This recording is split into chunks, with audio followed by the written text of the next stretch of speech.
It's July 31st, 2020. I'm Ryan Hamilton here in Posen, Michigan. I'm here at WK Kellogg Biological Station. I'm here at Michigan State University Upper Peninsula Research and Extension Center At the Eastern Spring Barley Nursery Variety Trial Plots, or ESBN for short. The ESBN is a really important study for our region and many non-traditional barley producing regions throughout the Northeast and Midwest. It's administered by North Dakota State University with funding from the American Malting Barley Association and the Brewers Association in conjunction with Bell's Brewery and the Michigan Brewers Guild. The study is very important because it looks at experimental barley varieties and commercially released malting barley varieties and how they might perform in our region and what may be good candidates given our specific factors like tendency to pre-harvest sprout, fungal diseases like fusarium that produce DON or deoxynivalenol. There's 3 different sites throughout Michigan, the southernmost being at Kellogg Biological Station, this being kind of in the middle, and I'm right up here by the tip of the index finger in Presque County, and the other being at Chatham, Michigan by Munising in the Upper Peninsula. So this gives us a good idea throughout the 3 different sites in Michigan of what might be a great candidate for a particular farmer in a particular region to see success with malting barley. There are 25 malting barley varieties in the ESBN across 13 locations, mainly public universities and institutions. And I would like to take a look at a handful of them that I think are very important for our region.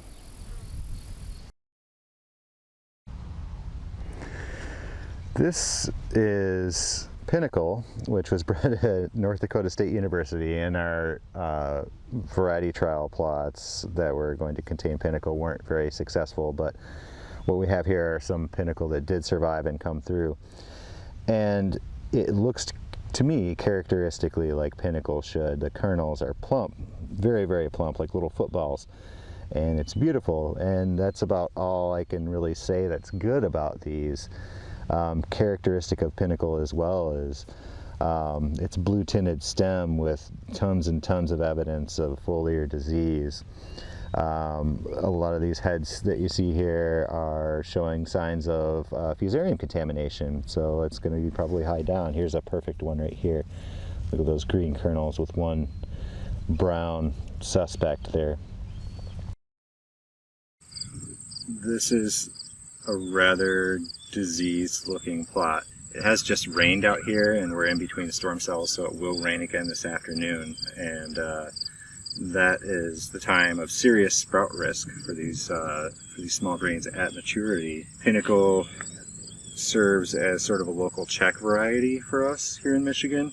Conlon was the first 2-row malting barley to really gain supremacy, if you will, in Michigan as being widely cultivated. And Pinnacle sort of took its place due to lower beta-glucan values in malting, and we thought it would be a better candidate for Michigan.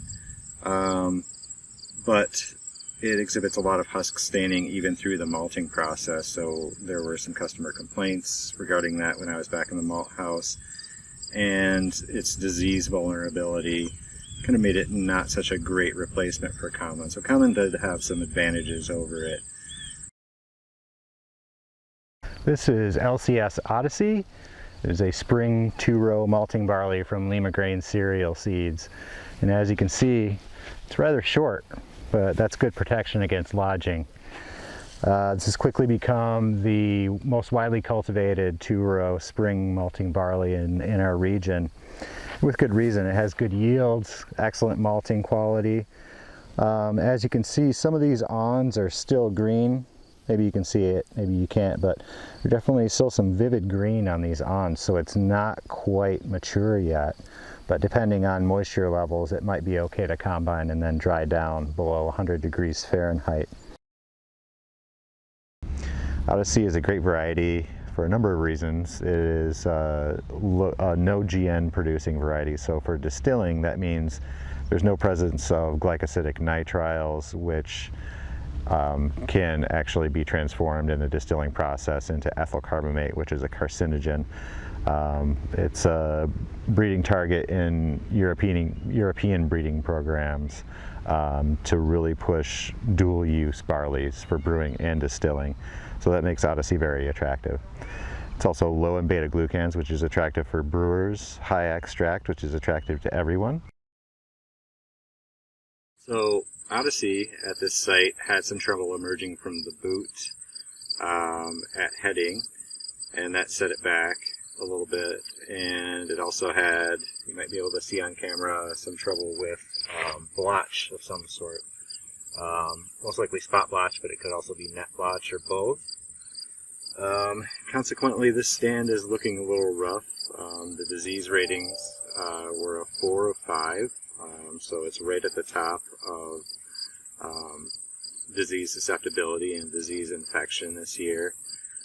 Odyssey is the most widely cultivated two-row malting barley in Michigan, not because of these factors, but it's good to see a broad range of performance across different sites, and it really illustrates the need for variety trials and research into variety performance at many different sites throughout Michigan.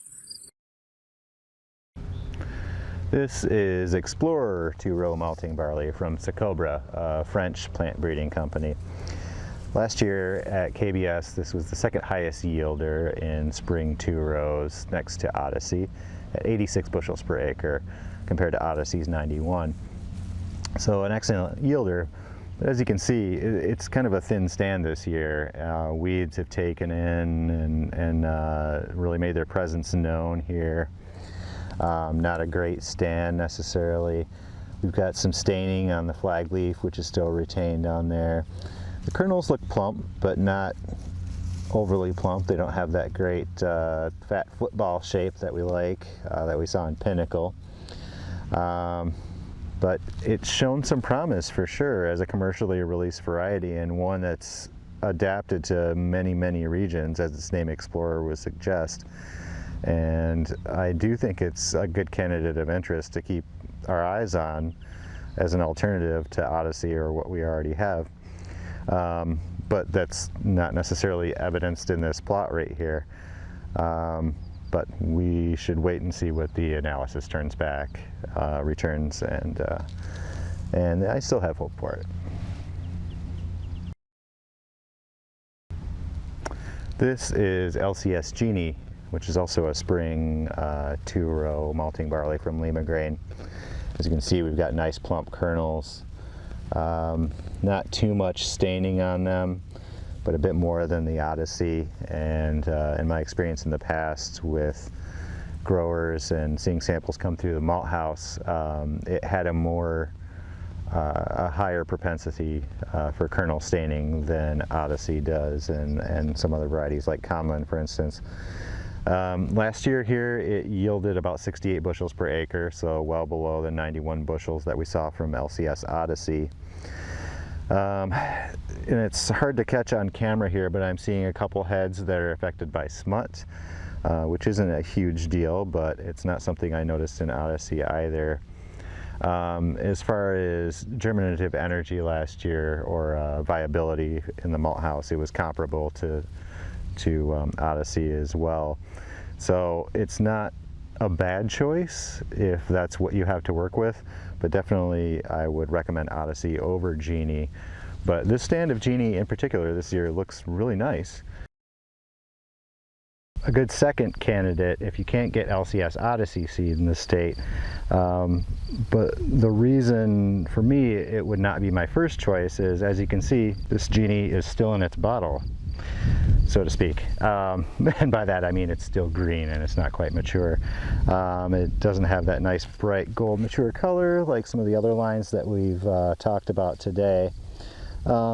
And I'm seeing some signs of foliar disease on the flag leaves and stems, and it has a bit to dry down before it's ready for harvest.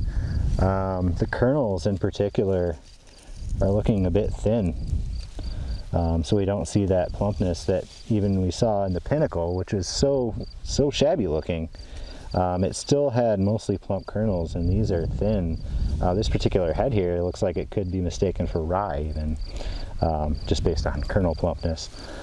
But I wouldn't say this stand is necessarily indicative of its performance throughout the state at all sites, but it's something to be aware of, that Odyssey being our best choice for recommending for growing spring 2-row is for a good reason. And Jeannie has some promise, but that promise isn't necessarily going to be fulfilled everywhere throughout the state. So that's why these variety trials are so important, because you'll see differences in the way that varieties perform.